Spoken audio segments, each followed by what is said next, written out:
ফের মালদা জেলা তৃণমূল যুব সভাপতি হলেন প্রসেনজিৎ দাস। আবারও মালদা জেলা তৃণমূল যুব কংগ্রেসের সভাপতি দায়িত্ব পেলেন প্রসেনজিৎ দাস।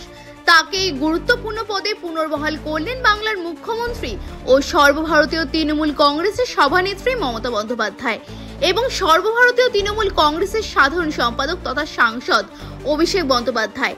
দলীয় নেতৃত্বের এই সিদ্ধান্তে কৃতজ্ঞতা প্রকাশ করে প্রসেনজিৎ দাস মুখ্যমন্ত্রী মমতা বন্দ্যোপাধ্যায় ও অভিষেক বন্দ্যোপাধ্যায়কে প্রণাম ও শ্রদ্ধা জানিয়েছেন।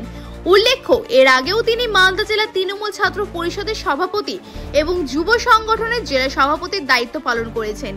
দলীয় সংগঠন তার দীর্ঘ অভিজ্ঞতা এবং নেতৃত্ব গুণকে বিবেচনায় রেখে ফের তাকে এই দায়িত্বে নির্বাচিত করা হয়েছে বলে মনে করছে রাজনৈতিক মহল।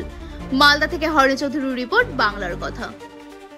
আমাকে রাজ্যের মাননীয় মুখ্যমন্ত্রী, আমাদের দলের সুপ্রিমো সম্মানীয় মমতা বন্দ্যোপাধ্যায় এবং সর্বোপরি আমাদের দলের সেনাপতি, দলের সর্বভারতীয় সাধারণ সম্পাদক, জনপ্রিয় সাংসদ অভিষেক বন্দ্যোপাধ্যায় আমাকে মালদা জেলা তৃণমূল যুব কংগ্রেসের সভাপতি হিসেবে পুনরায় মনোনীত করেছেন। আমি দলের কাছে কৃতজ্ঞ। তৃণমূল কংগ্রেসের ছাত্র অবস্থা থেকে ছাত্র সভাপতি দলের ছিলাম, যুব সভাপতি ছিলাম। মাঝে আমাকে ওল্ড মালদার মাদার তৃণমূলের সভাপতির দায়িত্ব দেওয়া হয়। বর্তমানে জেলা তৃণমূলের সাধারণ সম্পাদক ছিলাম। আজ আমাকে দল আবার যুব তৃণমূলের সভাপতি হিসেবে ঘোষণা করেছেন। আমি দলের কাছে কৃতজ্ঞ। দলের আমি অনুগত সৈনিক।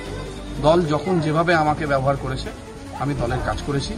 আগামী দিন মালদা জেলার সমস্ত নেতৃত্ব, জেলা সভাপতি, জেলা চেয়ারম্যান, রাজ্যের পদাধিকারীরা রয়েছেন, আমাদের জেলার সমস্ত বিধায়ক মন্ত্রীরা রয়েছেন, আমাদের দলের রাজ্যসভার সাংসদ আছেন, দলের জেলা পরিষদের সকল সদস্যরা রয়েছেন, পঞ্চায়েত সমিতির সদস্যরা আছেন, গ্রামসভার আছেন, আমাদের দলের কাউন্সিলররা আছেন।